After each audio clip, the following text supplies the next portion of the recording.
Hi friends, now box பேசுகிறேன். நம்ம நேற்று எக்ஸஸ் வீடியோ டுடே நீங்கள் என்ன வீடியோ பார்க்க போகிறோம் அப்படின்னா ரத்த தானத்தை பற்றி நம்ம நிறைய இந்த வீடியோ பார்க்க போகிறோம். நம்ம வீடியோ ஸ்கிப் பண்ணாமல் ஃபுல்லாக பாருங்கள். சப்ஸ்கிரைப் பண்ணலாம், சப்ஸ்கிரைப் பண்ணுங்கள், பெல் ஐக்கானை கிளிக் பண்ணுங்கள். வாங்க ஃப்ரெண்ட்ஸ், வீடியோக்குள்ள போகலாம்.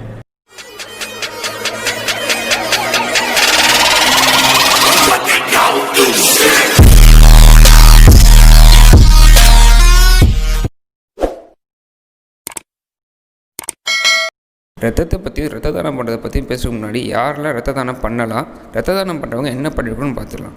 ரத்த தானம் பண்ணுறவங்களோட ஹீமோக்ளோபின் லெவல் கண்டிப்பாக 12-16 இருக்கணும். அவங்களோட வெயிட் 45 கிலோவுக்கு மேலே தான் கண்டிப்பாக இருக்கணும். ரத்த தானம் பண்ணுறதுக்கு முன்னாடி ஒரு 6 மணி நேரம் தூக்கம் கண்டிப்பாக இருக்கணும். 2 மணி நேரத்துக்கு முன்னாடி சாப்பிட்ருக்கணும், கொஞ்சமாக சாப்பிட்ருக்கணும். ஒரு ரத்த தானத்துக்கும் இன்னொரு ரத்த தானத்துக்கும் இடையில் ஒரு 3 மாதம் கேப் கண்டிப்பாக இருக்கணும். ரத்த தானம் பண்ணுறவங்களோட வயசு 18 65 மட்டும்தான் இருக்கணும்.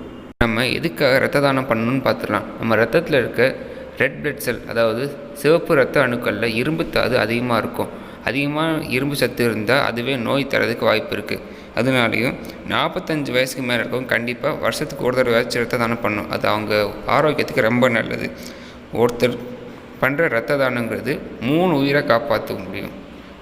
நம்ம ரத்த தானம் பண்ணும்போது நம்ம ரத்தத்துலேருந்து 3 ml எடுத்து அதில் HIV கிருமி, மஞ்சள் காமாலை, மலேரியா இந்த மாதிரி நோய் இருக்கான்ட்டு அப்பயே செக் பண்ணி பார்ப்பாங்க. அப்படி ஏதாச்சும் இருந்துச்சுன்னா அப்பயே ரிஜெக்ட் பண்ணிடுவாங்க நம்ம ரத்தத்தை.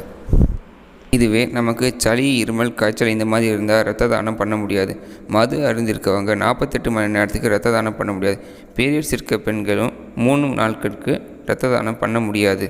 கருவுற்றிருக்க தாய்மார்களும் தாய்ப்பால் கொடுக்குற தாய்மார்களும் 1 வருஷம் வரையும் ரத்த தானம் பண்ண முடியாது.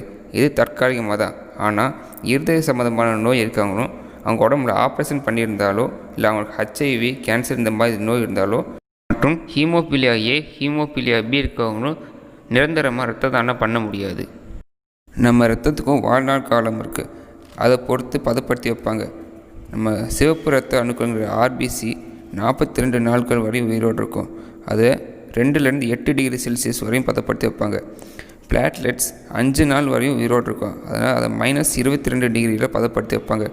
வெள்ளை ரத்த அணுக்கங்கிற WBC 1 வருஷம் வரையும் உயிரோடு இருக்கும். அதனால் அதை -30 டிகிரி செல்சியஸில் பதப்படுத்தி வைப்பாங்க. அடுத்ததாக நம்ம ரத்தத்தை பற்றின 15 உண்மைகள் பற்றி தான் பார்க்க போகிறோம். 1. நம்ம மொத்த உடல் எடையில் 7-8% ரத்தமே எடுத்துக்குது. 2. புதுசாக பிறந்த குழந்தைகளுக்கு 1 கப் அளவு தான் ரத்தம் அவங்க உடம்புலே இருக்கும். 3. O பிளட் குரூப் இருக்கவங்க தான் கொசுக்கள் அதிகமாக கடிக்குமா. 4. மாடுகளுக்கு 800க்கு அதிகமான பிளட் டைப்ஸ் இருக்குது. ஆனால் மனுஷங்களுக்கு 8 தான் இருக்குது. 5. ஹியூமன் பிளட்டில் 4000க்கும் மேற்பட்ட காம்பவுண்ட்ஸ் இருக்குது. ஆனால் நமக்கு தெரிஞ்சது RBC, WBC, பிளாட்லெட்ஸ், பிளாஸ்மா மட்டும்தான். 6. O நெகட்டிவ் பிளட்ங்கிறது யூனிவர்சல் டோனர், அதாவது அவங்க யாருக்கு வேணால் ரத்தம் கொடுக்கலாம். ஆனால் O நெகட்டிவ் இருக்கவங்களுக்கு O நெகட்டிவ் இருக்கவங்க மட்டும்தான் ரத்தம் கொடுக்க முடியும். 7. நம்ம உலக அளவில் வருஷத்துக்கு 112.5 மில்லியன் யூனிட் ரத்தம் தான் ரத்த தானத்தின் மூலியமாக கிடைக்கிது. 8. வேர்ல்டு ஹெல்த் ஆர்கனைசேஷன் என்ன சொல்கிறாங்கன்னா 2 மில்லியன் யூனிட் ரத்தம் பற்றாக்குறையாக இருக்குது இந்தியா அளவில், அதுவும் 1 வருஷத்துக்கு மட்டுமே. இந்திய மொத்த ஜனத்தொகையில் 1% மக்கள் மட்டும்தான் ரத்த தானம் பண்ணுறாங்க. 9. என்னன்னா டாக்டர் கர்ல் லேர்னஸ்ட் இண்டர்ங்கிறவர் 1901 வருஷம்தான் மனிதர்கள்கிட்ட 4 வகையான ரத்தம் இருக்குன்னு கண்டுபிடிச்சார். 10. AB பாசிட்டிவ்ங்கிறது யூனிவர்சல் ரிசெப்டர், அதாவது யார்கிட்ட இருந்தாலும் ரத்தம் வாங்கிக்க முடியும். 11.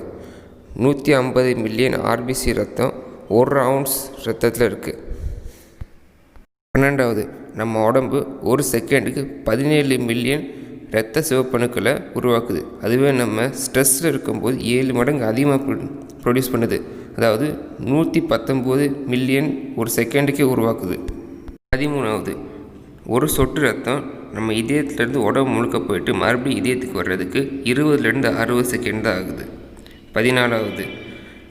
கிராப்ஸ், அதாவது நண்டுகளுக்கு ரத்தம் ப்ளூ கலரில் இருக்கும்.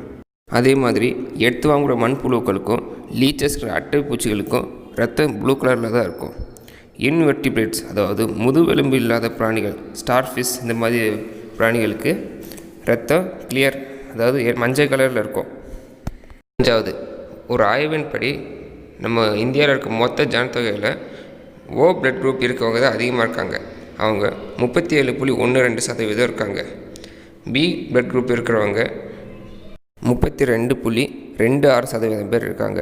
அதுவே ஏ பிளட் குரூப் இருக்கிறவங்க 22.28% பேர் இருக்காங்க. அதுவே ஏபி பிளட் குரூப் இருக்கிறவங்க அதான் ரொம்ப கம்மியாக இருக்காங்க, 7.74% பேர் தான் இருக்காங்க. இதுலேயே RH பாசிட்டிவ் RH நெகட்டிவ்னு இருக்குது. நம்ம இந்திய அளவில் RH பாசிட்டிவ் இருக்கவங்க 94.61% பேர் இருக்காங்க. அதுவே RH நெகட்டிவ் இருக்கவங்க 5.39% பேர் தான் இருக்காங்க.